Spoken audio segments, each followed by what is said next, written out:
Welcome back to another edition of the Pitch Putt Puff Podcast. My name is Roger, aka RGB.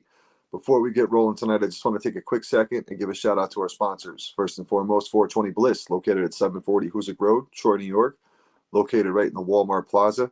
Make sure you stop in there, check them out. 420 is coming up. I'm not sure if they got anything big going on. I reached out to Ty the other day, waiting to hear back. But regardless, make sure you stop in there, check them out. They got pre-rolls, flour, edibles, tinctures, vapes, disposables. They got drinks up there. You name it, they got it. So make sure you stop in there, check them out. Let them know the Pitch Putt and Puff crew sent you. Don't forget to check out my man Marty, Trouble Off the Tee. Real dope podcast with the roundtable last week with Marty, Nick from Makefield Putters, as well as the Upstate Golf guys. Real good time. Let's see how the predictions pan out for the Masters. But overall, a good time. So TroubleOffTheTee.com. Use promo code RGB. You get 15% off site-wide. And then also we have a special going on for a limited time. You can use the promo code PUFF. Buy one, get one on the polos. So make sure you check those out. TroubleOffTheTee.com. Not only does he have merch, the merch is all based off a book. So make sure you check out his Spotify, Trouble Off the Tee. It's an audio book narrated by Jake Adams from Country Club Adjacent. Real good listen. So make sure you check them out. We'll get into our guest here shortly. Going to stay in the cannabis world tonight.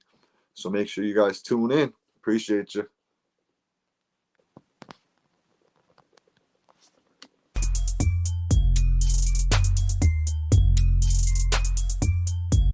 Welcome back to the Pitch Putt and Puff Podcast. Going to bring in a special guest here for you guys this evening. I met her up at 420 Bliss when I originally met Ty and got the sponsorship deal with the 420. Joining me tonight is Kimber from Chime Chill. Kimber, what's up? Welcome to the podcast. Hi, thanks for having me, Roger. I'm excited to be here. No, this is awesome. Even though the short period of time I spoke to you up at the store, I learned so much. So I was really excited to get you on. You got a real interesting story. Thank you. I'm curious to hear about that and what you've been doing in the cannabis world lately. So why don't you tell us a little bit about yourself and what you do? So my name is Kimber, and my favorite place to be for the past 6 years has been New York State dispensaries. 20 years ago, if somebody would have said that I would be saying that, I'd be blown away. But like most people who are kind of in the space, I got really sick and couldn't really figure out what was wrong with me back in the early 2000s. And it eventually led me to using cannabis as more than something like I just smoked because I was sad all the time. Mm-hmm. And I started to look at the plant really, really differently. And having that different perspective really changed my life. It helped me be able to find ways to help myself that maybe didn't really make sense, mm-hmm. but were making a difference. And my background has always kind of been research and asking why. I used to be a journalist. So I think having that background always has you talking to people about, well, says who and where did you find that out? And in the world of cannabis, it's kind of like flying a plane while some dude is building out the engine. Mm-hmm. And you're like, maybe we'll get across the Atlantic. Right. And that's kind of been the last 6 years for me. Mm-hmm. I fell into the space in Long Island. I had my own brand called Chime Chill. It eventually evolved into that in 2018. But I focus on pre-dosed oral solutions that have no THC. So I love THC, and my logo is always a clock. And I want people to think about consumption throughout the day, almost like the way you think about a beauty regimen. Mm-hmm. And of course, in our world, 420 is happy hour. Always. But there's so many THC products that are out there. I want to help people enhance their elevation by layering in these minor cannabinoids while they consume, however they find their best method. If it's burning, if it's dabbing, if it's making an edible affect you better. Mm-hmm. And then I want to have a way to talk to all of those people in our lives that still don't understand what we are advocating for, educating about why this is such a taboo, why it's something we think they need to be reprogrammed about, and just say, hey, I hear what you're saying. You don't want to be high, but what if I could still use the same plant and just help you feel a little better? Right. Right. And that's what I've been doing in medical dispensaries since the program started. New York State's medical program started in 2014. It was called the Compassionate Care Act. And we saw our first dispensaries open in 2016 and 2017. But the program never really flourished. Like, as cool as we are as New Yorkers, and everybody says they love to smoke, we hate weed. Yep. We publicly hate weed. Nobody wants to advocate for cannabis, except for this small little circle. And what I started to realize was maybe if we just talked about it a little more, people could kind of come to the realization I came to when I was in my early 20s. I didn't really know what I was hating. Like, Right. I had this really, really strong view about why weed was so, so bad and why it was going to ruin my life and ruin my community. But I'd never experienced it. And there was nothing else in my life that I could make these definitive statements about without saying, but Roger, oh my gosh, I can tell you, remember on Saturday, this. I just was repeating something I didn't know anything about. Right. Yep. And we all do it. It's Oh, become yeah. so acceptable. And as I started working in these dispensaries in 2018 and 2019 across the state, I realized a couple of things. The majority of them were downstate near me. I live in Long Island, so I could go to a dispensary in Queens, in Brooklyn, in Manhattan, in Hudson Valley, in Long Island. Right. But if you lived out in Syracuse or Utica or in the western part of the region, you really didn't have a lot of access. No, up here in And upstate, we didn't have anything. I oh think we my had one gosh, up in Clifton Park. That was it. I was just going to say until GTI opened and they were, Fiorello Wellness, and Katie opened that facility in 2019. It was one of the stores that I partnered with and helped open. And I would go there on a regular basis, and she would send out emails to the patients like, come meet Kimber. Do you have a problem? Do you have a question? And my boss would be like, what are you, like a celebrity? And I'd be like, I don't know, man, but I'm booked with consultations from the minute I get in till the minute I leave.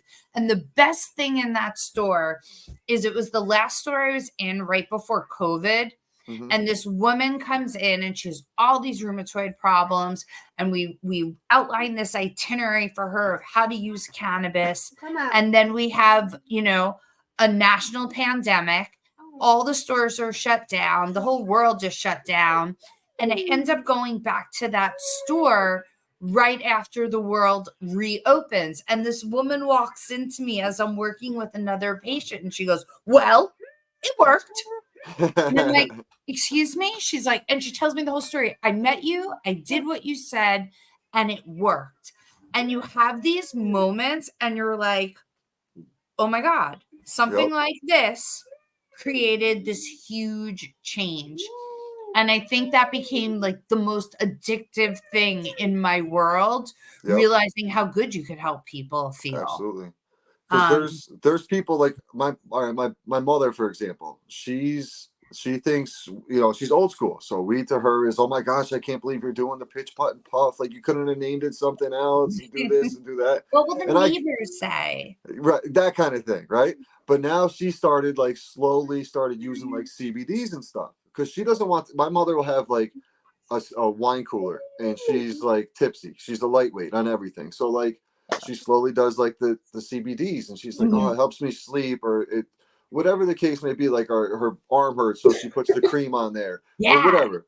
And she's realizing the effects. I'm like, Mom, there's so many things you could do with this stuff. You don't have to use it just to get high. Like, that's Oh my part of the gosh. enjoyment part of it, sure. But my back hurts. It helps my back. Like, there's so many other things.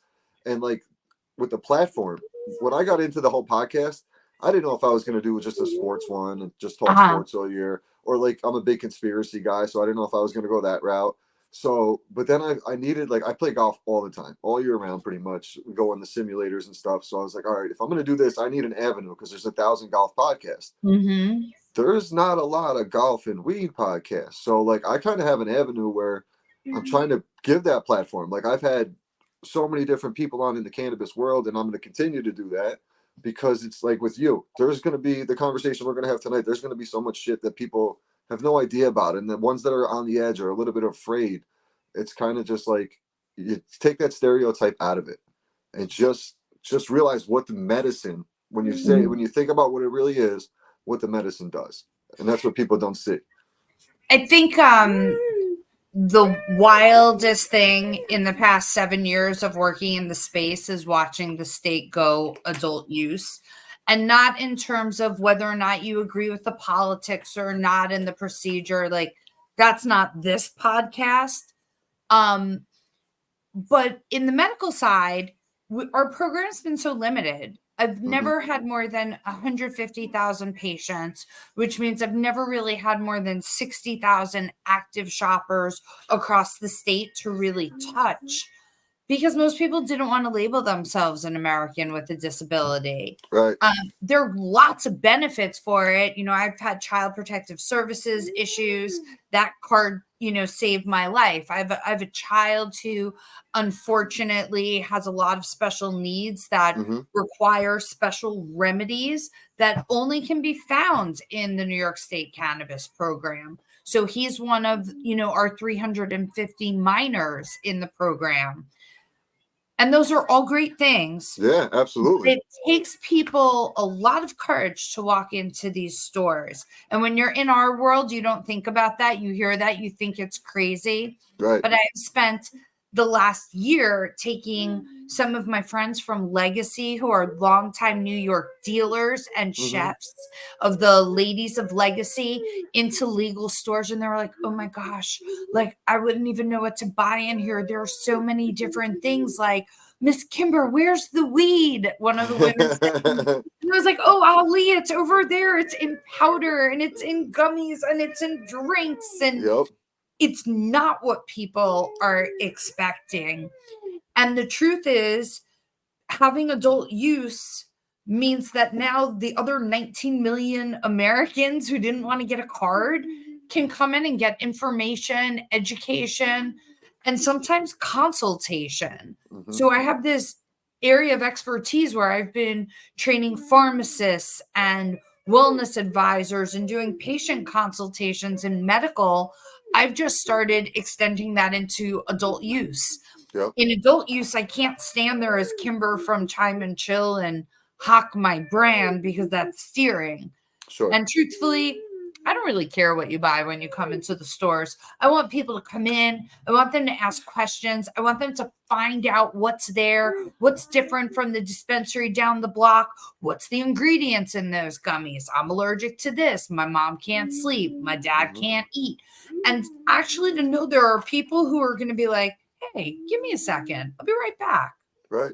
So I've been going in, I've been calling it the I Love New York campaign and partnering with different dispensaries. So far, I've done events at Smacked Village, 144 Bleecker Street in the Village, which is the first adult use social equity dispensary that's opened by a gentleman who was actually affected by what we're trying to resolve with our program. So to be in a Roland store is like mind-blowing.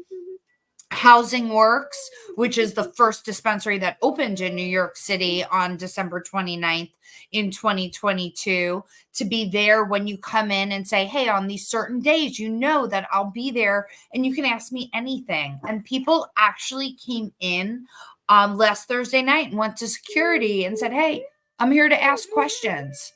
And it was mind-blowing. Because people have this assumption that we're looking for adult use to be very transactional. And there's nothing transactional about cannabis. It's very experiential. When you get a bag from your plug, yes, it may get dropped over a fence, but there's already been that connection where they know what you like. One of the chefs, she'll always check in. You like that candy, mama? Did it make you sleep good? No, it actually it gave me anxiety. I didn't sleep well. Okay, so I'm going to there's that real Mm-hmm. connection to enhancing the way the plant affects us. And that's something that has to be emulated on the retail side. So, like, it's retail weed, and you have to hit numbers. So, you have to be able to upsell people, but you Sure. also have to be able to go through 500 items on a menu. You know, you and I met at 420 Bliss, and I was just standing there. People kept coming up to me and they'd be like, "Hey, how much is this?" And I'd be like, "Oh, I don't know, man. I don't work here." And they'd Yep. be like, Yep. "You have a 420 Bliss shirt on." And I'd be like, "Ah, shit, fuck, yes, hi." But it's nice to have somebody when you come in and you're like, I bought the heavy hitters disposable vape and I really, really loved it, but I only have $32. You know, like, exactly. So when you Yep. don't have $48 to buy that, I'm going to move you into an heirloom Tahoe because Yep. I know you're going to enjoy it. It's going to hit your price point, and I know you're going to come back and see me. Right. And that's a really important part of this because people keep talking about your bud tenders being like a bartender. I'm like, no, they're like your hairdresser and Yep. your barber and your manicurist, because the way we consume is so intimate. Like, I love concentrate. I love Mm-hmm. toys. I do a collection for the Canadiva on gadgets. Okay. Right now, I'm going to drop a dab with my Beam, which is There one you of my go. favorite new toys. Uh, Um, and I love it because it actually uses like a laser beam to no heat shit. my concentrate. That's You're gonna cool. see me light up the world. I'm so excited. My smoke of the night is from Honest Farms, blueberry scone. I just got this up there the other day at 420 Bliss. Test this one out here. There we go. Is my light. I'm laser beaming. Oh, that's so cool. So I never really. I've always been like I was a blunt guy for the longest time, and then I slowly got off of blunts. So now I do the joints, and we'll hit the bowl every once in a while, or my vapes. But I never really got into the dabs. Like, it was such a process that when I first got introduced to it, I felt literally like a crackhead. I was like, you got to Yeah, get a torch, you got to get this. I'm like, this is too much. Just roll up and let's go sit down on the couch. That was I my agree. mentality. I'm not into that. Like, when I started working at a dispensary, I thought the coolest thing was that everybody was a different age and had different administrations. And you know, I'm 50 now, so I was 45 and the average, you know, person on my staff was like 25. Yep. Our common movie was Mean Girls because it was the only thing everybody had watched. The kids used to come over to my house on Sunday with Pelican cases, and my husband would be like, "She looks like such a nice girl. Why does she have a gun case?" And I'd be like, "Oh, that's where Sprinkles lives." Yeah. And he'd be like, "What the fuck is the Sprinkles?" And I'd be What like, "A sprinkles? rig." So he'd see these rigs, he'd see these blow torches. Like, I was a chef, like I made creme brulee with a blowtorch. Okay. So he was like, "Legit, you're not gonna have eyebrows." But when I started working in the dispensaries and I was really trying to teach people about different methods of consumption, one of my favorite items that I brought to the medical market were distillate droppers. Back in 2020, I wanted to be able to bring in a really young group to the medical program, especially it was right as COVID hit. So it was perfect because it was the only like dab that we had. Yeah. So what I love, and I talk about this all the time because I love product, I'm a Puffco girl. You know, Okay. talk about disrupting a market and opening up a form of plant-based medicine to people of our generation. You Right. know, I smoke weed, I smoke blunts too. One of my best friends is always like, "Girl, you didn't smoke blunts." She'll see my pictures on Instagram and she's like, "Oh, you guys smoked blunts." And I'm like, "Yeah, everybody smoked blunts in New York. Right. Like, that's what we That's did." what we did. Yeah, that was just what we did. Yep. And then I Everybody. remember like in 2010 starting to get chatter from California and make my own vapes. That was Okay. my husband's big thing. We'd get pegged, we'd make ourselves 2 grams of oil, we'd be able to vape. And I got really spoiled about the fact I could consume everywhere and nobody knew. Right. And it was a really big thing for me because I like being high. Um, And it made me feel really good. I have a blood disease. I have a rare autoimmune condition. I have depression like everybody else in the world. I'm Sure. depressed, I'm stressed, I'm anxious. Yep. But I also did have a medical condition that had me taking 18 pills a day. I don't take any pills a day, but I'm constantly consuming in different methods and different ways. And Hmm. one of my favorite things about concentrate, I like to call it concentrated care, is that when you're taking that inhalation, 70% of the medication has the opportunity to be absorbed into your lungs versus during combustion, up to 30% of the medication has the opportunity to be absorbed in your lungs. And part of that is just the nature of that as we smoke, it's burning. And Huh. our MIGs go up in the air. I worked for a guy in corporate That's cannabis crazy. who would watch me smoke and he'd be like, "Dear Lord, you're just burning your cannabinoids." And they'd be like, "Oh my God, Nate, it's amazing. You want that. That's how you make more money." Right. But concentrate, I'm gonna get the entire inhalation, I'm gonna get all this medication. That's like that's comparable to like a banana. So you ever like if you eat a banana and you put it in a blender, it's more you gain more weight or whatever. But if you just eat a regular banana, it's basically the same thing. It's the same thing you're doing. It's just the way you're doing it. Different bioavailability. And I always Yeah. say to people, like, one isn't better than the other. It's just what's better for you at the right time. Right. Um, I love concentrate. I've been waiting for it to come into the New York market for a long time. I'm actually a Connecticut medical patient. I Okay. have family in Connecticut, and it was so important to me to be able to get tested and regulated concentrate that I got a card in Connecticut because I didn't want to drive to Massachusetts Sure. and support their adult use market, which was a really hard conversation to have because I also worked for a huge multi-state operator and they would always be like, "Why won't you go support Massachusetts?" And I'd be like, "Not only will I not support Massachusetts, I will not allow my license plate to be seen there. I'm the face of New York State regulated cannabis Gotcha. and why we should be building this program." And I would always tell people, if you're a medical patient, you're actually letting the government know that this is really important to you. And there are doctors that have been a part of this program since the beginning that are utilizing their patients' information to talk to insurance companies to be like, "Hey, since I started treating Kimber, she only goes to the ER once a quarter. She used to go every week. Since Roger started coming in, I used to give him 3 scripts a month to help him sleep. I don't even see that MF anymore." Right. Right. Really show them like what the savings is. And that's what the doctors have been trying to build for us. And that's the only way we'll ever be able to see state-based insurance companies possibly cover this as Right. medicine. Because the state still has to get their money, and the medical field still has to get their money. So if there's a way for them to continue to get their money and not push the pills on us to get their money, that's you know what I mean. That's the Yeah. way to do it. If that's what we And got, I'll pay the tax if that's what we got to do. And medical cannabis, everything has taxes. Like when people say there's no tax involved, that's bullshit. Hmm. But the difference is on the medical side, the tax is actually paid by the registered organization.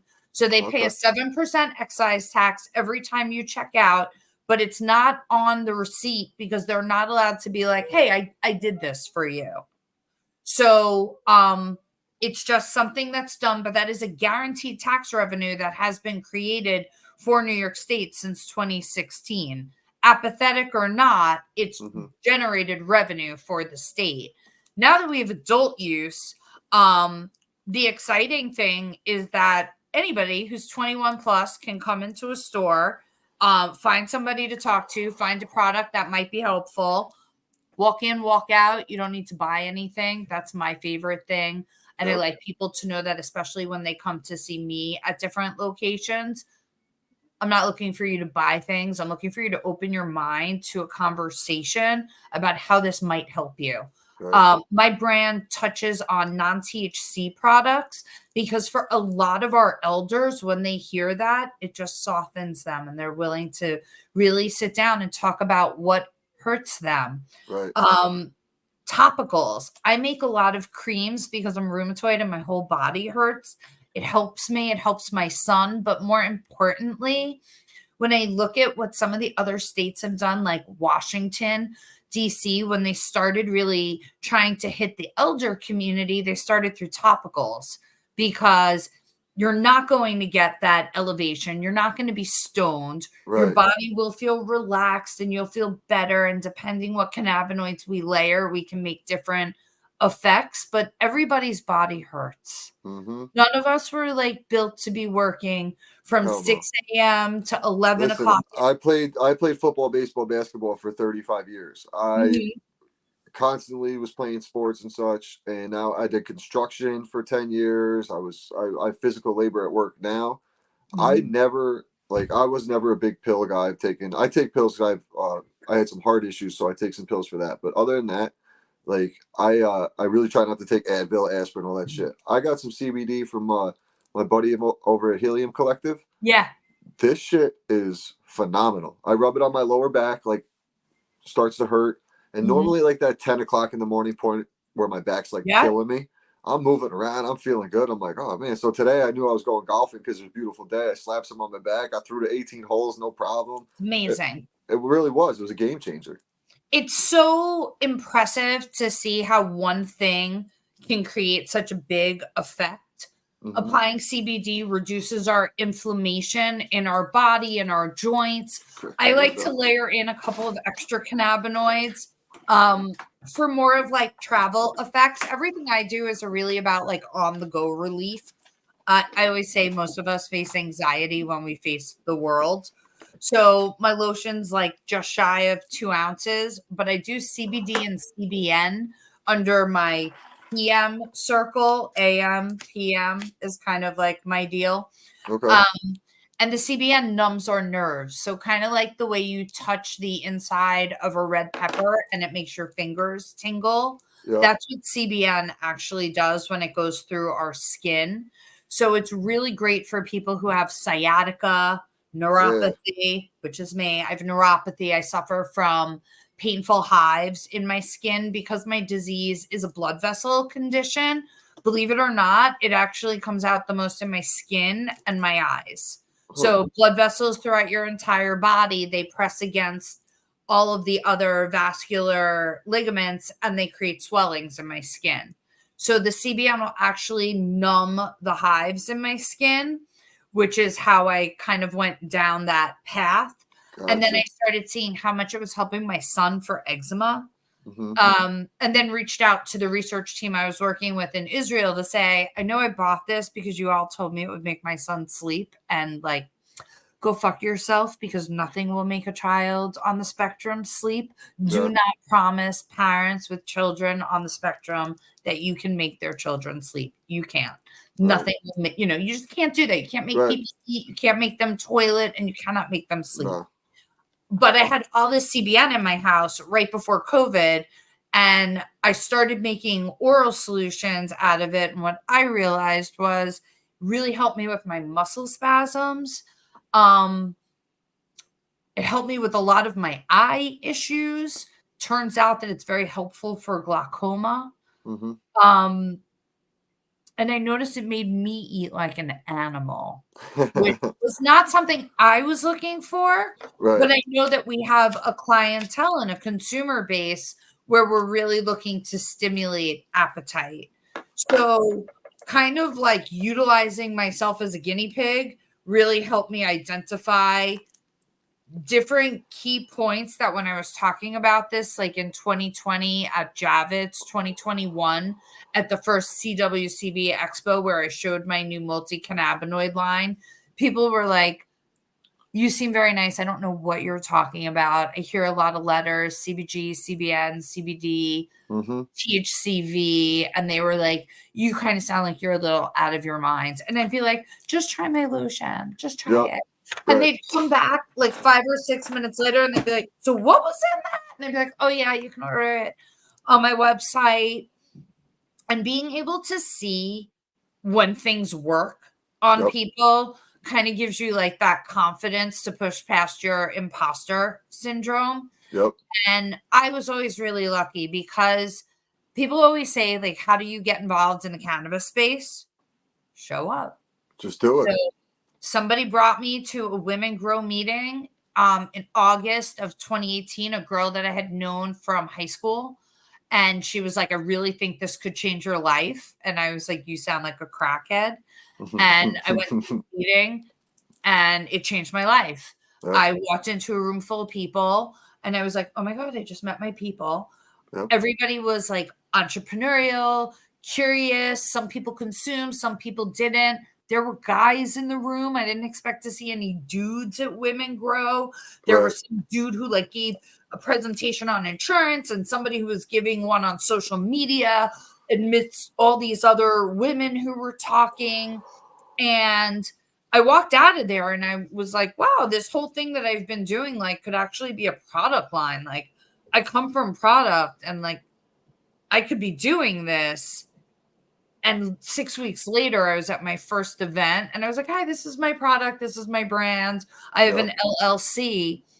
And it sounds so crazy to say it like that when I go Yeah. back on my Instagram page, but I joined this like group, this collective of women that started calling themselves the Canna Divas. And everywhere we would go, their founder, Tanya Osborne, would be like, hello, divas. What are you bringing to community today? How are you educating? How are you advocating? What are you giving back? And I'd be like, I can't give a shit back. And I had no idea what it would mean, but I would just like show up at these different events and I would volunteer and I'd be like, I could set up food, like I Right. could put out programs. And all of a sudden, 5 months later, I was vending with one of my best friends. Like, can you help watch my table? And Yep. then I was doing panels, and all the way, everyone around me was like, you can do this. This is great. Here's your feedback. Change this. And it just made me like really believe I could do this. And I won a spot with Women Grow to show at CWCB Expo in the Javits Center, which is the cannabis business convention. Happens every year in June, and it's like where cannabis means business. And it's run by this woman, Christine, who's this huge presence in the space. And I was like, listen, I can go, but I can't exhibit. Like it's $5,000. The first time I won a slot for a day and I got to present and just see the response. And I was like, maybe this could stick. Right. The second time I won a 3-day opportunity to have a full booth and meet with buyers in the space and show my terpene sprays and what I thought then was like my new super cool packaging. And Etain Health came over to me, one of the medical dispensaries, and they were so impressed that I had CBN. And, they were like, our pharmacists keep asking about it and nobody has it. And like, you have this? And it was like, not only do I have it, but I have New York State lab testing. I had this product lab tested. And they looked at me and they were like, oh my gosh, how much did that cost you? And I was like, girl, more money than if you buy every piece of product I have to sell you. And they were like, why'd you do it? Because I wanted to sit at the table. Yeah. And I got on the shelf in September 2022 with 2 items. And I was still using a processor in Rhode Island. And one of the first women I met at Women Grow at that meeting, back at that August date, said, I'm going to connect you to a real processor. Like, time to grow up and like put on your big girl panties. And Yep. she took me to a processor in Hudson Valley. And I showed him like my whole concept, and it was in different packaging. And he was like, this is so tiny. It involves so much labor. This is insanity. Like, when do you want to start? Yep. And he liked that I had all my own formulations, that I had this whole history about how I had updated the formulations throughout my community tabling. I had like a little recognition, but I wasn't trying to chase THC. Right. And that made me really stand out because, everybody wants to be in THC. Right. And my whole thing was, there's plenty of THC. I'm going to make that THC better for you. I'm just going to layer myself in. And I updated my formulas last March. Okay. Etain Health helped me get a real processor, so I was able to get myself post-consumer recycled packaging from a company, RXD Co. in New Jersey. They do a lot of adult use packaging, but they really took a chance on me, and they kind of saw my vision and the fact that I wanted to be able to tell my whole story Mm-hmm. and reduce all my stickers and my labeling. And I wanted to be able to show people in community that you could actually follow the regulations and meet that sustainability goal and spend less money. So I actually reduced $1 out of my pricing because I reduced 4 stickers. Uh, So it's just like little things like little things. that. Yep. And to be able to say, like, this is what I used to do in children's toys. Now I'm doing the same thing in weed, and I'm actually doing it for something that means something to me, like my own product line. Right. And one of my really good friends and first coworkers in cannabis went on to work at Union Square Travel Agency, and she was in charge of all of the non-THC purchases. And her boss was my first boss, also in the cannabis space, and I got to bring my whole line into them in April of 2023 and say, these are my 9 items. Like, this is what I'm trying to do. And this is my story. And they put me on the shelf. And Awesome. on May 11th, I got on the shelf at Union Square Travel Agency with a CBD brand that's on Weed Maps. I actually have a Weed Maps page, so you can like Oh, that's it, cool. love it, review it, rate it, find it. Yep. Um, and it was this like really big moment of realization of like, you sit there and you go, what if all the things I've like been doing have all been to like lead me up to becoming this version of me? It was like Yep. the first moment of like, okay, maybe there was a reason why I got really, really sick. And I went towards something like I never fucking thought I would be doing in a million years. Yeah. And I've always made products, so, like, getting product onto a shelf with my own brand. I've done it in jewelry, I've done it in children's toys, but they all end up in landfills. Mm-hmm. Mm-hmm. And now I'm doing it for something, and people are coming back and telling me these stories about how they bought this lotion, at the travel agency when they were on vacation, and now they're reordering it even though they live in Minnesota because it helps, her husband's arthritis so much. Or, I bought this oral solution and now my mom sleeps well. Or some guy was telling me that his wife started taking my AM CBD, CBG, and he doesn't like really get it, but she doesn't eat his face. And I was like, oh my God, because she doesn't have as much rage. Yeah. And to be able to like help people Yep.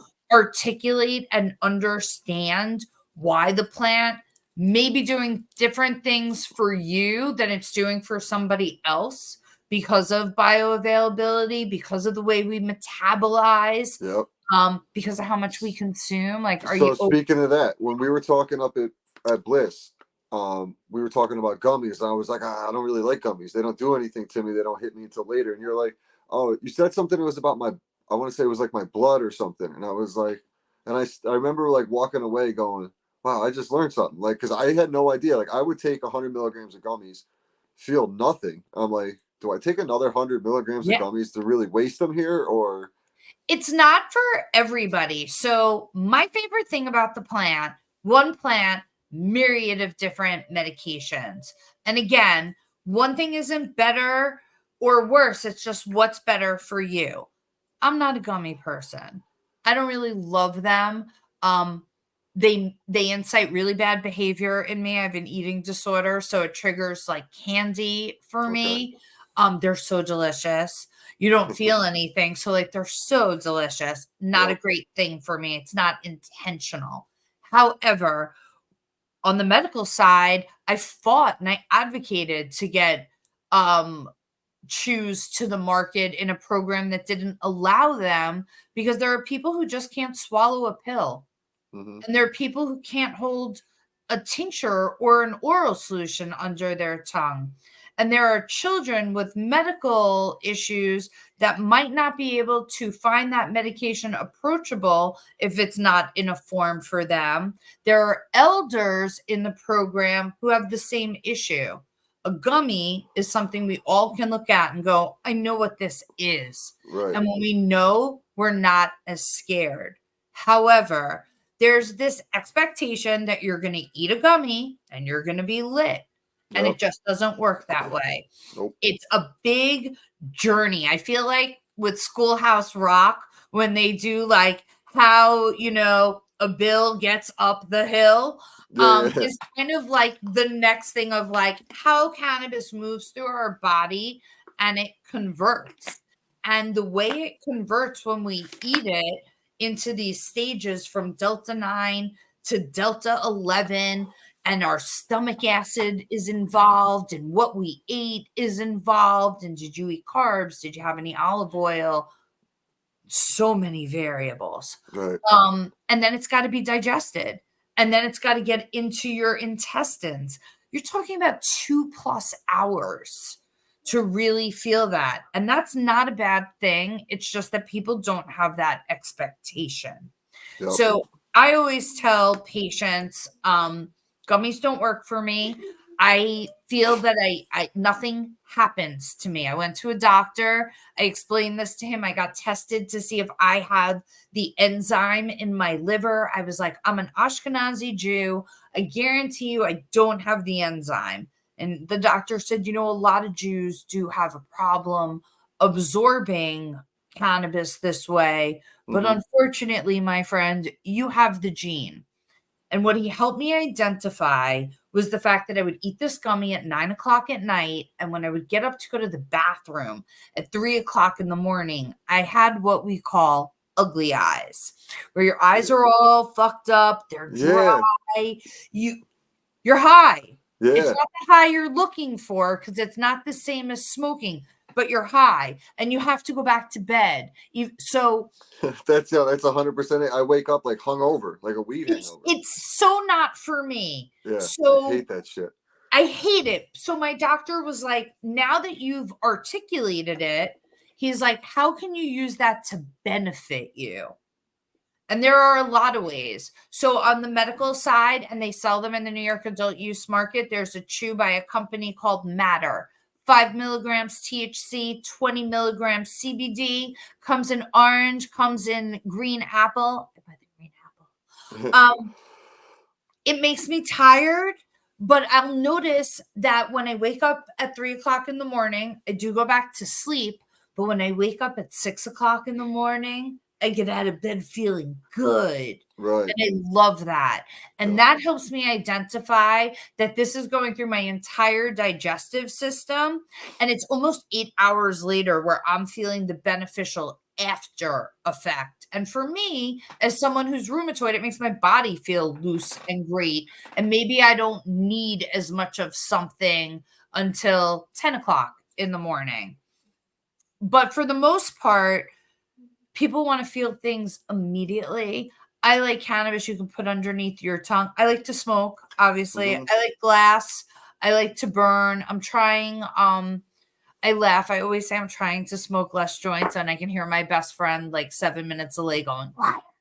I told somebody I don't like edibles recently, and she was like, "What?" I love chocolate. Chocolate's my favorite thing. I think I was trying to push chocolate on you at 420 Bliss. Yeah. One of my favorite chocolate bars in the program is by a company, Soft Power Sweets, and it's gourmet chocolate. And the reason I like it is that each square is 2.5 milligrams of chocolate of THC in a nice wedge of dark chocolate with cherry and sea salt. So I like the sea salt. I find it very satiating. I can take that 2.5 milligrams when I smoke in the morning and then go do whatever I'm doing, and I'm a little less irritable. But if on Saturday night I really want to go to sleep and sleep the night through, I can eat 5 pieces. Yeah. So I love that I can control my dosing, which for me is really, really important. I dissolve chocolate on my tongue. I just let it melt away. That way it's not going through the whole journey through my body. Okay. It also makes it a little more enjoyable. There's another brand on the market, Hysteria Chocolate. I met the woman who works there. I was like, so I love the dark chocolate. I love it so much I can't buy it. It's so delicious. It has these rich hints of like coffee aftertaste, but they're 10 milligrams in the chocolate, and that's a lot for me. Yeah. So for me, I have to like weigh my options, but I love that if you are somebody who has a higher threshold or knows like I'm not going to play with your 2.5 milligrams, like I'm going to eat the whole bar. I Right. love that you can do that same effect with something with higher milligrams that still tastes delicious. Right. So, I feel like that's something that people don't expect to see when they come into our dispensaries. Chocolate and the edibles aren't really, really expensive either. Most of the chocolate ranges between like 25 and $40, and that can last you over a week, depending Right. how you're taking it, or it could be a fun night, depending how you're taking it. So Judgment, delicious. so down in the city, because you're down in Long Island, I know you do a lot of work like in the city area. How do you know? Because I go down there in like Christmas time. How do I know I'm Mhm. walking into a legit dispensary down there, opposed to like one of those pop-up shops? That's my favorite question. Thank you. There's always a sticker that says legal licensed in the corner of the door when you walk in. It is teal and white. It has a QR code on it. And when you scan it, it takes you to the Office of Cannabis Management website. There's a number on it and it starts OCM dash and Yeah. it'll be like 23 dash, 0013. It's a real legal store. I always tell people if you walk into a store and there are big, bright pot leaves in the window and you can see the cannabis from the street and you're like, yo, that looks good. It's not legal. If they're giving Okay. you a free pre-roll when you come in because you're so handsome, "Ooh, hey, Yeah. baby, I got Yeah. one for you." Not legal.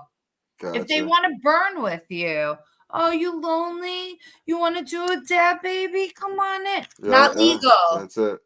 But we could do a dab if you wanna do a dab. Yeah. Not legal. So Right. legal, medical and adult use, rhythm.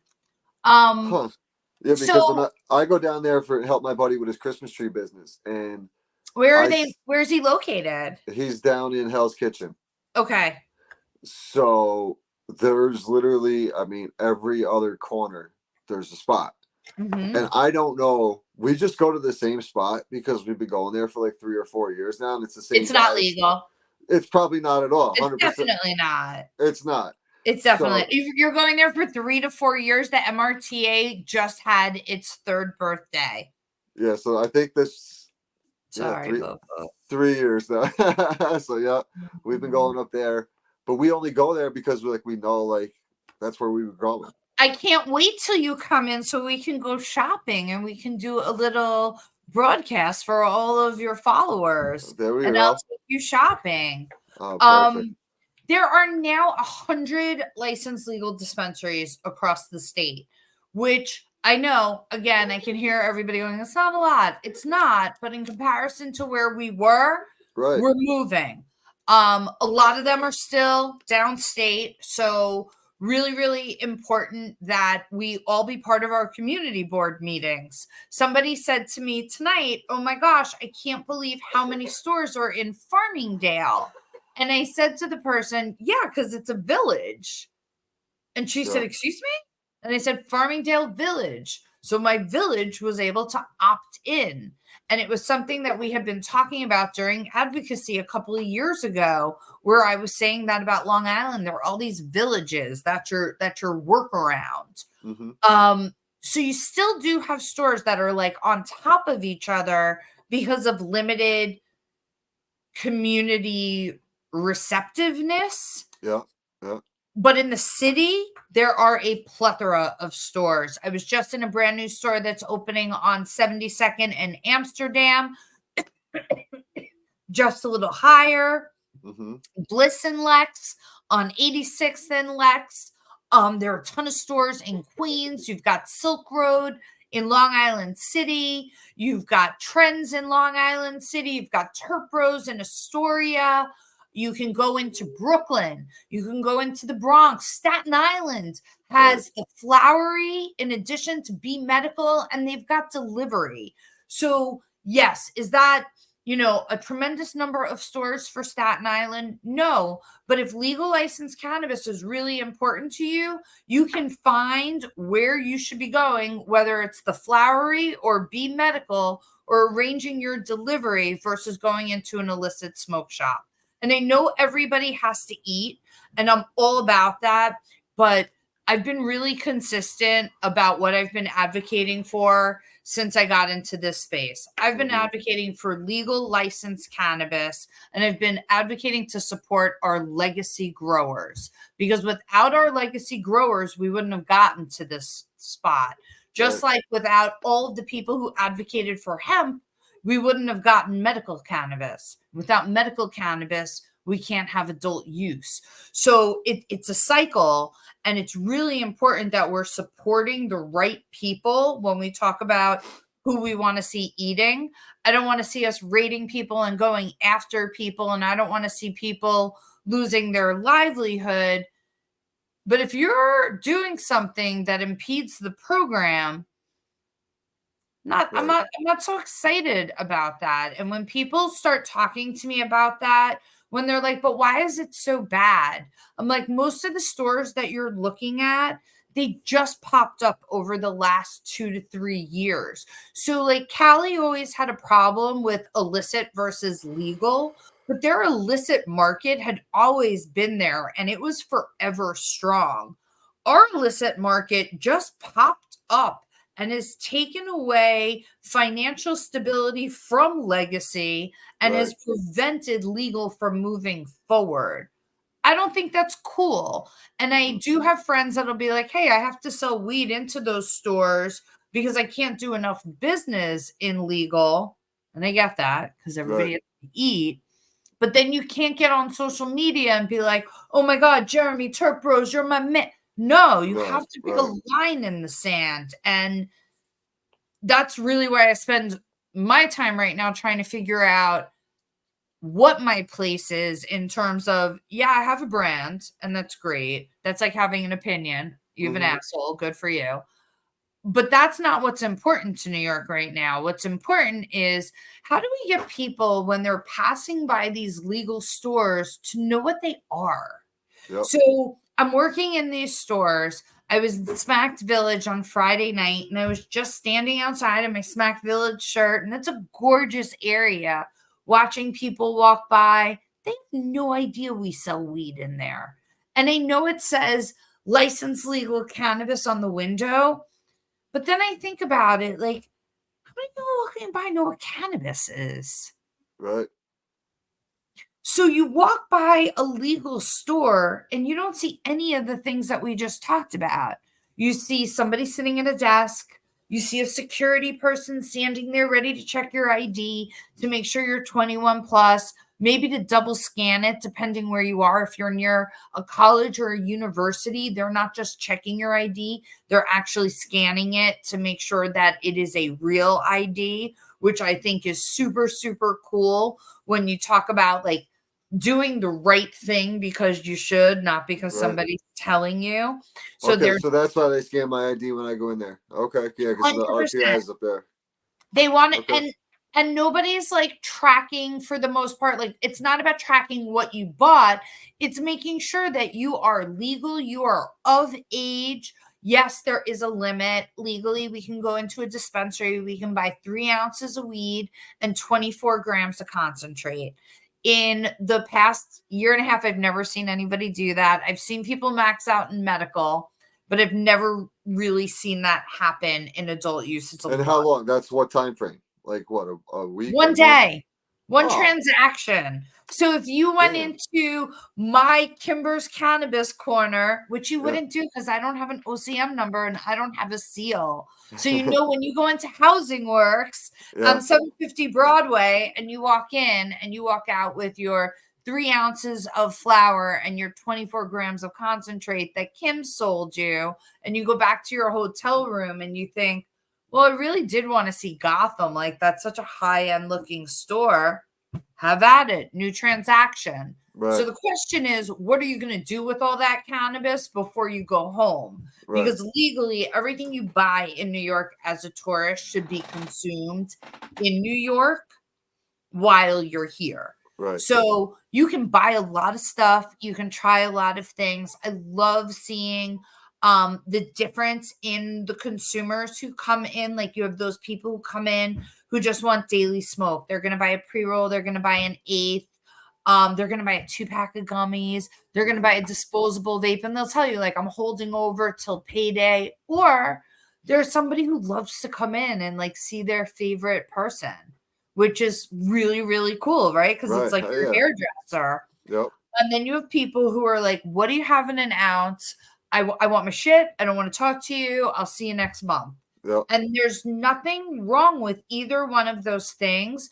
But as an associate, you do have to kind of figure out like who's walking through the door and what you have on this menu to feed that need Hmm. so that they come back to you, because Right. it's retail.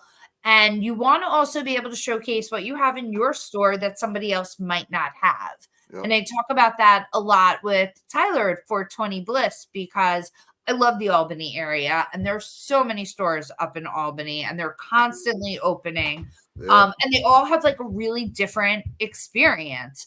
I love going to 420 Bliss because I used to work for Walmart. I was a Walmart vendor in children's toys, in housewares, and I love going to Walmart. Hmm. It's one of my favorite experiences. It was one of the proudest things in my career, being a vendor at Walmart, and to go into a shopping center where I can go to Walmart and I can go to GameStop and I can get pizza and I can go get shoes for my kid and I can go get weed and then I can go drive and get Yeah. it's so normal. Yep. It's like everything I've ever dreamed of.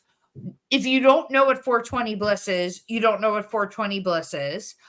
So there's no one who could be like, oh my gosh, they're affecting the community, blah, blah, blah, blah. Same thing. If you look in through the windows, all you see is a lovely person sitting at a Yep. desk and a big foyer. Most people were asking me, like, are you all a massage parlor? Like, somebody thought it was a gym. I was like, I can work out your spirit. And then there are places like Capital District where smaller store, really specialized menus, super cool vibe, and Home Depot's across the way. Right. So Yeah. dope. And then you have something Convenience. It's convenience. oh my God. And then like Yeah. upstate Canna in Schenectady, where Yep. like they've got these parking spots and like you just sit there or you wait out line. And it's so like Colorado early days where like 2 people come out and 2 people come in, and it's so amazing to me that you can have all these immersive experiences if you choose to. And that's Right. not for everybody. Obviously, like, I'm a weed connoisseur. Sure. So I love shopping everywhere and seeing these experiences and how people are buying. But to know that no matter where you are, you can find like a local place that you go into and everyone knows your name. That's yep. It's great. That's the thing with local. You're supporting local businesses. You're helping the small business owner. So And that's what we local got to do. community. So Yeah. something like, if you follow me on social media at Kimber Says Hi, every time I go to a dispensary, I also go do something in the community. Mhm. Just like I would do if I were going to the Whole Foods in your neighborhood or if I were going to get my hair done. I always end up having a snack. I end up going and doing an activity. I'll do something as silly as walking to find the nearest ATM so I have cash on hand before I go into the dispensary. I like to try to have cash on hand. Helps me not buy too much because I get really excited by like all of this. But it also helps me like see what's in the neighborhood. And that's Mhm. kind of how it really triggered me, how many illicit shops there were in Astoria. I was there on a Sunday, and in the 3-block walk from the Citibank, Chase, and I could have gone to McDonald's, I walked by a half a dozen illicit shops that were all offering me a free pre-roll. Yep. And they were so bold and they were really nice and really friendly and like no shade, like Mm-hmm. really nice. I'm sure I'd want to sit down and burn with you. Right. Right. But It's slowing down the process. I never really thought about it that way. This is just it's holding everything back. you're holding everything back, and like people also say this to me. I bought a lot. I love concentrate, and I've been buying concentrate since the very first rounds of concentrate were on the market. Mm-hmm. And like everybody gets better with Right. time. You have to give people time to find their groove, and to be able to see the difference in people's product, and actually sit with one of the manufacturers at an event in October. And I was like, I can so see the difference in the quality of the input from the output. Yep. And he was like, "Oh, do you want?" And I'm like, "No, I already bought it all. But like I've been buying it since it was $110 a gram." And people would be like, "Why?" Because I want the state to know it's really, really important to me. And the Right. more we teach people about concentrate and we show them tools that make it really easy and Yeah. acceptable for them, instead of having a blowtorch, it makes it a very approachable consumption method. I do love my Yeah. Puffos. I love glass. Yep. Also, part of like my connection back to legacy, like there's nothing better than having somebody with such talent make you something beautiful to enhance your consumption experience. Spend all this time researching like what medications you're going to be buying. Yeah. It's Make so that much you more do that convenient than people do. literally than busting out a torch and doing all that. It's craziness how far it's came in 15 It's years. it's also really crazy in terms of the fact that it can be so easy Mm-hmm. and so acceptable and approachable. Like again, there's a big event going on in the city right now with one of the women in the space. Her name is Queenie, and her whole thing is a dabber is born. Okay. And she will bring out really gorgeous glass pieces and make it very sophisticated, Mm-hmm. which is a different customer, not better, not worse, just different. Different. Yeah. I'm going to Different. grab a phone for my boy. Do you need a phone, my Go little ahead. boy? Yes, Take you a need a quick break phone. right now. So, another thing I talk about very openly is I'm a special needs mom. Mm-hmm. So I have a very rare autoimmune condition and blood disease, and my son has non-speaking autism, epilepsy, and something called pancytopenia, which Okay. means he doesn't make blood. So we like trick his because right? Did you know that your body could just not make blood? No, I didn't. Me either. So I learned that last year after 62 days in the ICU. But I had a great doctor in one of like my third rounds who was like, "I'm going to talk to you in a language you understand." She said, "You understand manufacturing." She goes, "The body's the factory. You're the Yeah. salesperson. You have to sell blood. What's your job in sales? Make sure supply chain can make you an end product. Right. This is what you feed the supply chain." So every day I make my son, just thinking about it, 37 milliliters of different vitamins in 3 milliliter droppers that I just shoot in his mouth. And that tricks his body into thinking he's got good nourishment. Yeah. So it'll make blood, because most kids on the spectrum Holy have shit. really, really restrictive eating. Okay. So my son only eats bacon, Gerber baby fruit pouches, Okay. and Carvel coffee ice cream. Hell yeah. So when I go to Carvel, I spend the equivalent of an eighth of Chronics every time I go. So like Oh the man. owner asked me one day, like, "What does this cost you?" I'm like, "Basically like an eighth a day." And he was like, "What?" I was like, "Oh, you drink, right?" I was like, "Dude, I'm spending $75 a day plus a tip." I was like, "I Oh, don't smoke such good weed. I smoke too much." oh my gosh. That's crazy. Chocolate But ice cream or but coffee ice cream. it's such like specific things. Mm-hmm. And it's also really interesting to see that my son had all these health issues for 5 years. They all related back to weakened immune system. COVID just kind of like destroyed everything. Yeah. But every time things get back on track, it's always related back to cannabis. Yeah. Yeah. Which is why I talk about it very openly, because a lot of the autism moms will come to me and they're like, hey, I put my son on CBD and I'm not finding the results you're talking about. And I'm like, well, kind of depends what you're looking for. So, in doing a lot of research back to those moms in California who are our real pioneers, Yeah. they were giving their kids to manage behaviors ratios of THC and CBD. So they were actually adding THC into their child's diet Huh. because California had a medical program. So being able to really look at that history at things like Weed the People Yeah. and see how Myra Gordon was actually like taking notes and tracking different things helped me kind of figure out how to do the same thing with my medicine Yeah. as well as with my sons, and made me feel like I was doing something really legitimate. Yeah. The first time I heard my son actually try to say something Yeah. was a couple of months after he had started taking Haley's Hope CBD. And we were at a park and you heard him point to the dog and say, Mata, Mata. And we were all like, oh my God. Yeah.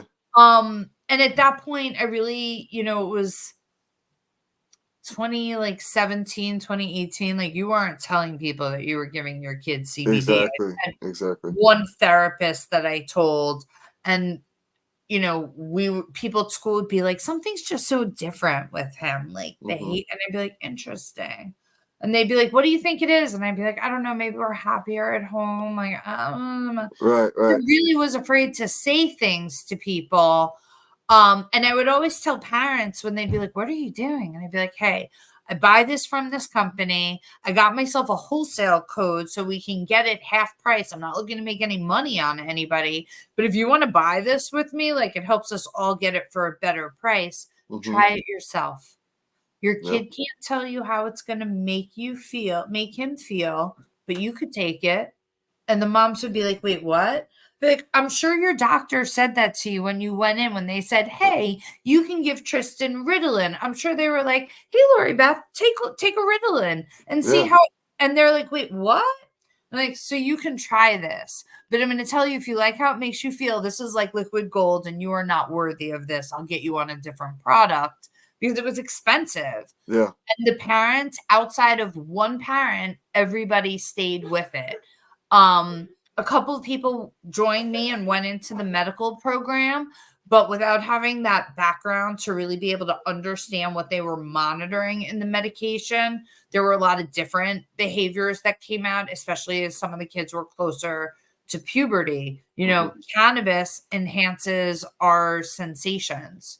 So, for a lot of kids on the spectrum, not really understanding appropriateness, Sure. masturbation is something like our kids get behavioral plans for. Really awkward, uncomfortable conversation, like sitting Right. in kindergarten, like, and you're like, oh my God. Yeah. Yeah. But, one of the teachers was like, listen, kids, typically developing kids, they're taught shame. And kids on the spectrum don't really care what you think. So she's like, we just teach about this is private, not at this time. Like, I want the bathroom versus I need the bathroom. And hearing things like that made me realize how important having this conversation about cannabis really was. That just like autism, our cannabis consumption is a spectrum. It's not one size fits all. It's not one description fits all. You may find a great way to use an edible now that we've had this conversation for more of like a long-term Yeah. relief, but Yeah. it may never be your goal. I buy edibles all the time when I see the different sales because I'll be like, oh my God, it looks so good. Why am I doing this? I Yeah. just said to one of the pharmacists, like, don't do this. Just don't let me buy it. Somebody in adult use said the same thing to me. He was like, I'm taking this out of your basket. You're going to be so unhappy with this. I was like, thank you. And Yeah. I appreciate that. Yeah. And that Right. is being a really good salesperson because next time I go in, I'm going to be like, hey, Noah, just put shit in my basket for me. Yep. Because there Take care are of me. See what you people that, got. yeah, people come in. You see that at 420 Bliss. Like they just Mm-hmm. come in and they look at the same team and they're like, help me, love me, Yep. and that's that. And I love how That's inviting the stores are. Like you'll find couches and people will share different experiences. And the truth is, there'll be days you'll find people who are just nasty and don't want to talk to you. And there'll be days you don't want to talk to anybody. Sure. And you have this relationship, and it is what it is. It's a really special consumer experience. And at a dispensary, when you're standing on that side of the counter from me, the truth is, it doesn't really matter where you come from, or how much money you have, or what your life experiences are. You're really only there for one reason.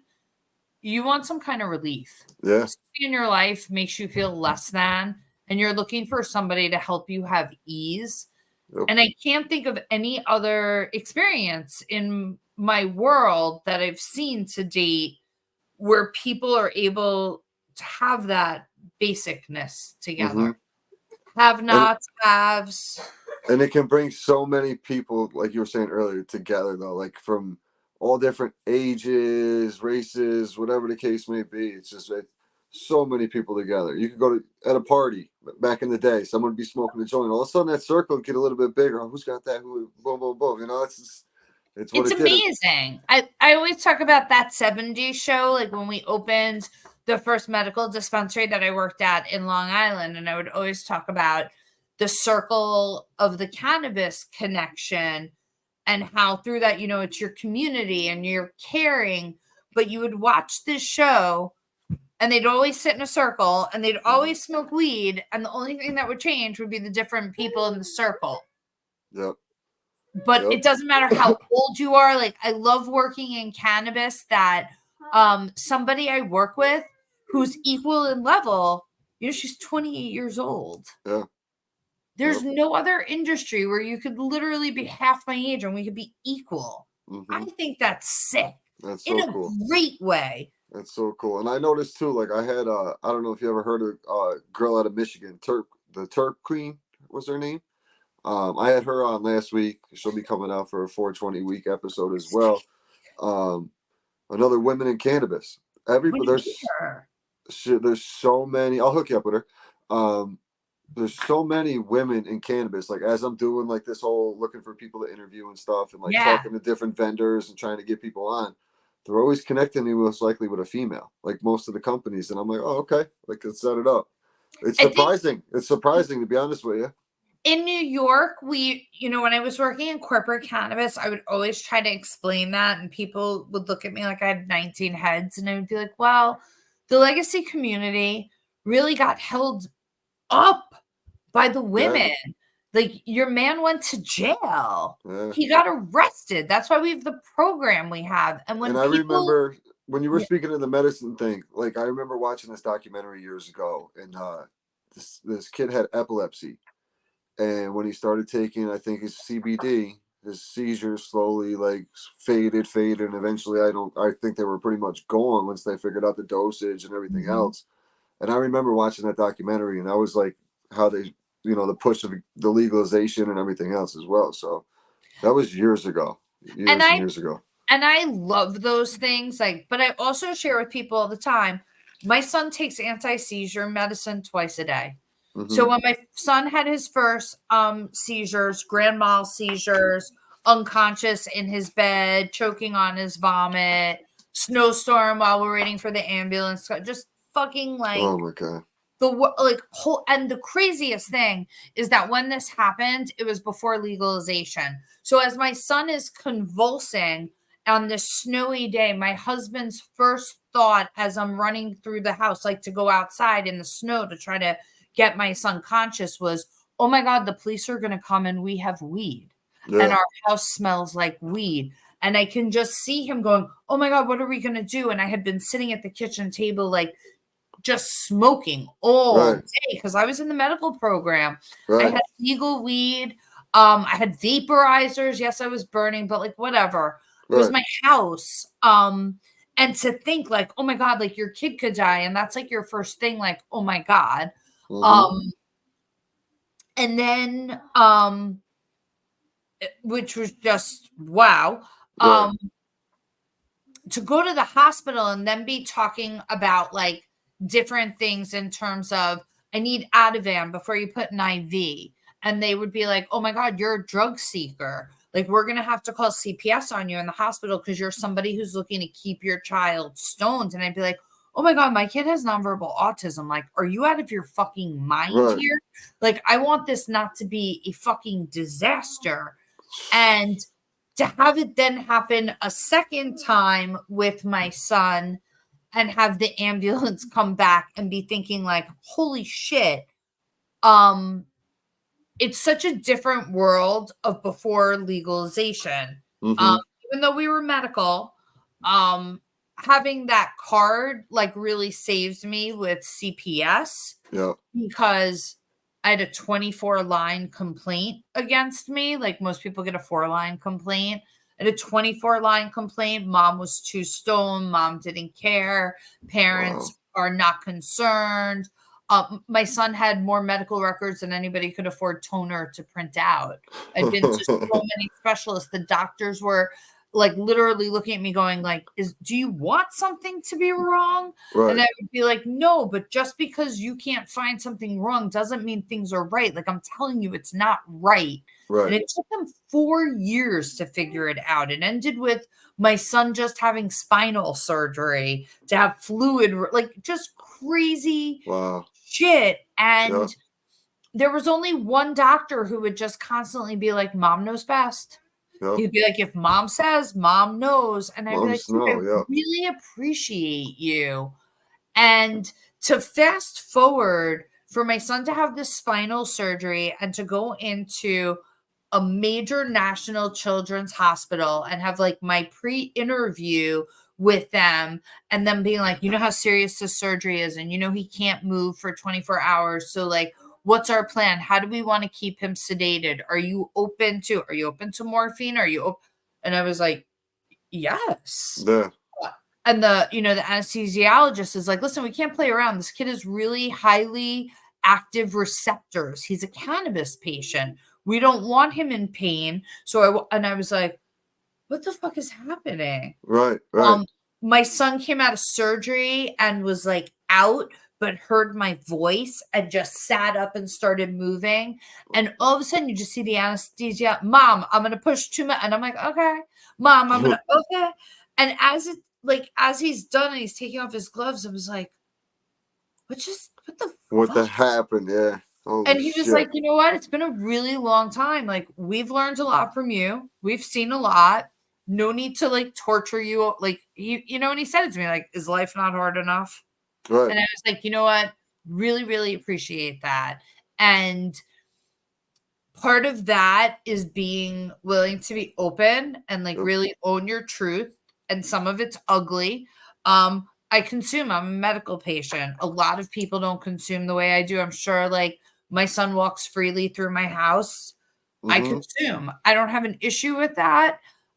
Just like I don't have an issue with people who walk through their homes holding wine glasses.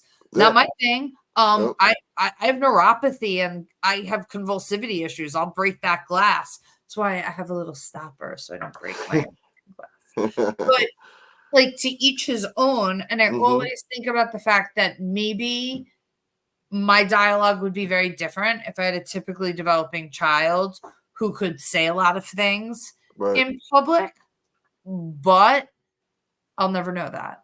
Right. So now instead, I'm in a situation where I have a child that has really special medical needs where they were looking at putting a feeding tube in him, which would totally change our entire lives. And all these doctors like really bullying me into it.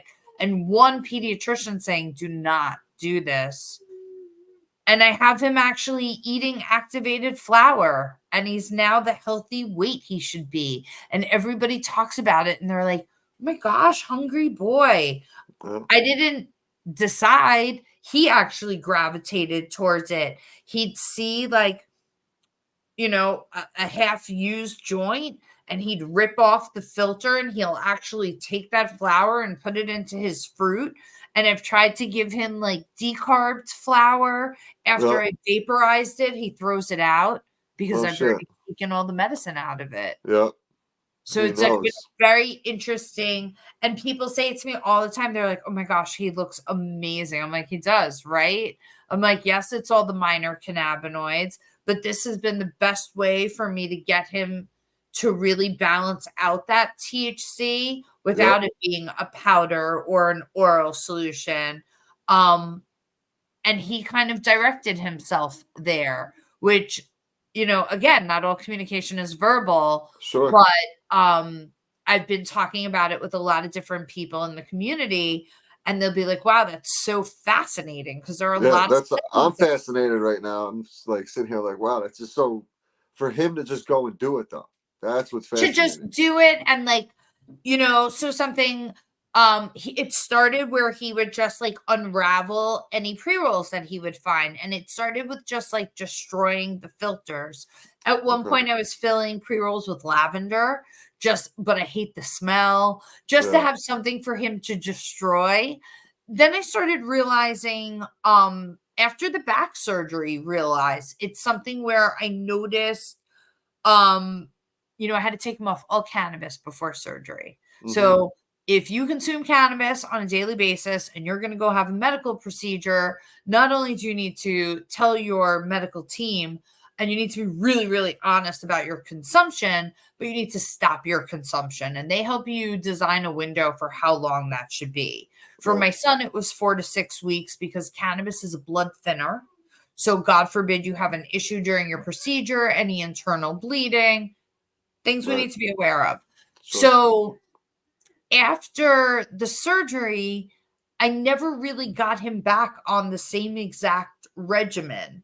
I had him more on the AM solution with the CBD and the CBG, and I saw how happy it was making him. I saw that the CBN was definitely making him very relaxed, too relaxed. I didn't like it. I had a Mm-hmm. kid who was in ICU.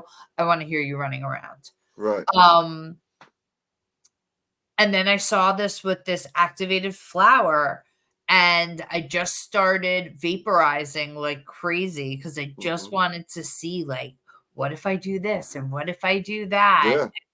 And it's just an amazing thing to realize that every part of the plant can offer a medicinal option if you're willing to be open, Right. you know. And it's just listen to your body because it That's tells it. you so many things. That's it. And it's perfectly normal now. It's perfectly normal. There's you don't everybody can take away the stereotype and all the other nonsense. It really is just it's just getting a little crazy.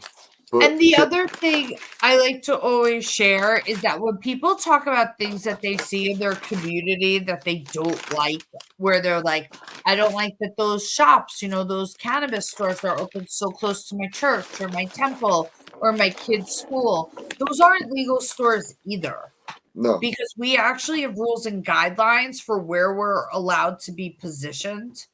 So when people say that to me, I'm like, we don't want to be there either. Like, we don't like that those stores are there either. And I Mm-hmm. think that when you approach somebody like me who's in the space, and there's so many of us, regardless of where you're originally coming from, I know that you're going to find somebody who's going to be willing to have a really open and honest dialogue with you. We don't have an agenda to push outside of the fact we want people to have open and honest dialogues. You don't have to like cannabis. You don't have to support cannabis. You don't have to come into a store, but you should be really excited about the fact that there is an option for someone who might find it beneficial. Absolutely.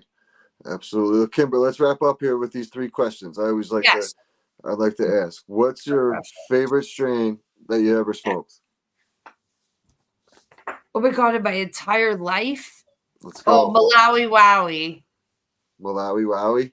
Yeah, great Okay. sativa. One of my favorites. Nice. Nice. Oh, And then a joint or a blunt? joint with Okay. So, filter, yeah, preferably roll 69. I gotta have a glass tip in there. Absolutely. Oh, I would love a glass tip. I'll hit Yeah. that. Yeah. My favorite strain ever was sour diesel, the old school sour diesel from like the late Oh, '90s, early 2000s, the official. I feel like back in we'll the day. never have that again. Nope, it's gone. Dead. I just watched the documentary on the guy AJ. I was AJ something. Yep.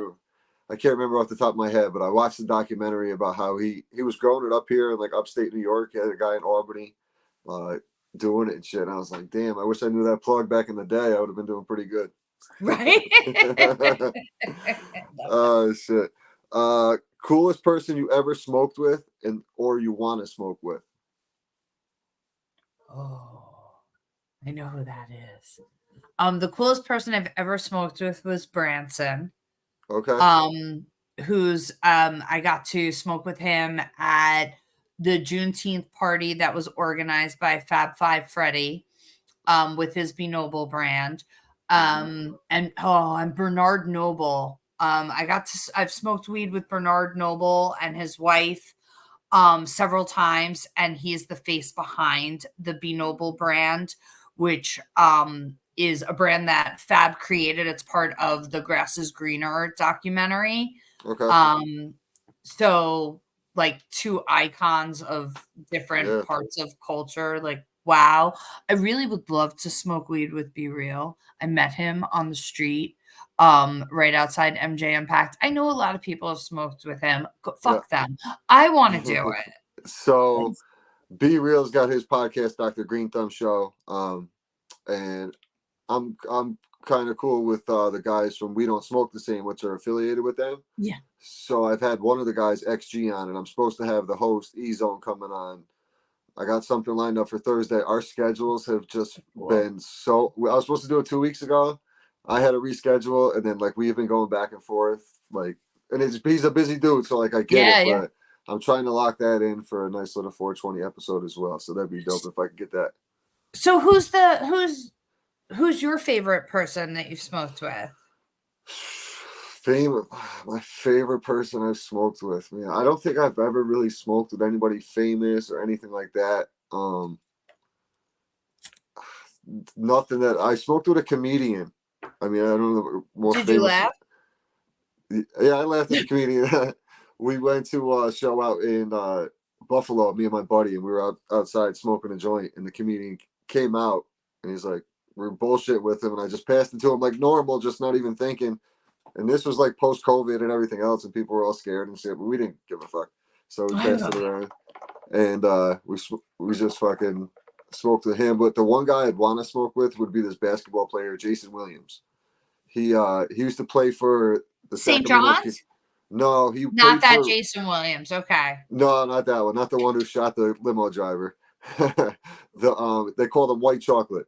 He played for the Sacramento Kings with like Chris Webber, probably early 2000s. Cool. So that was my guy. I always did like the moves he did on the basketball court. So that, and he's a golfer now too because he's older like me. So it's a good correlation. So that'd probably be my guy. Him or Method Man. I'd like to smoke with Method Man too. Yeah, I could see that. My girlfriend Kate smoked with him. I have not. That'd be a good time, especially back in the day.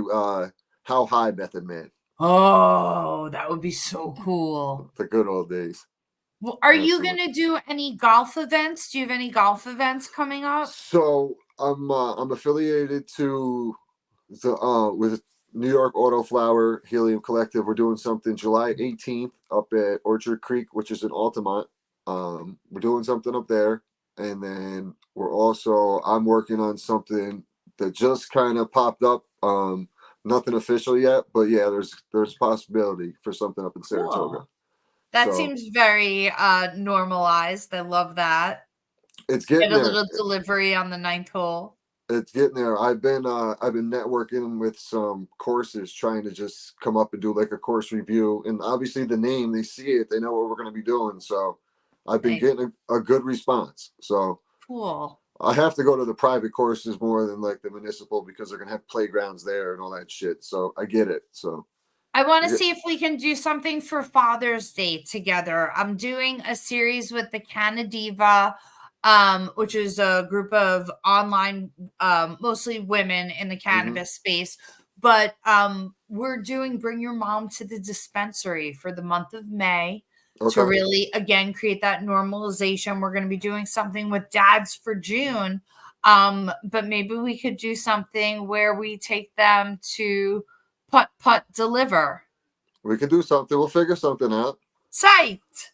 Let's do something. Yeah, I'll talk to you in the messages there, I and then love it. we'll figure out. Now, where can everybody find you in the Chime and Chill? You can find me, Chime and Chill, you can find at the travel agency in New York City, in Brooklyn at Housing Works. If you go up to Rochester, you can find us at MJ Dispensary. We're with the Highest Peak in Potsdam, New York, which is the first women-owned dispensary. With Smacked Village, with Happy Days Long Island. I am making my rounds. Next up will be Terp Bros in Queens. You can also find us www.chimeandchill.com. You can follow me for our dispensary exploits at the Canadiva on Instagram. And on Instagram, we're at Chime It Up. Awesome. Thanks so much for having me. This was so much fun. Thank you for your time. I appreciate everybody tuning in to the Pitch Putt and Puff podcast, and we'll talk to you soon. Later. Bye, everybody. Thank you.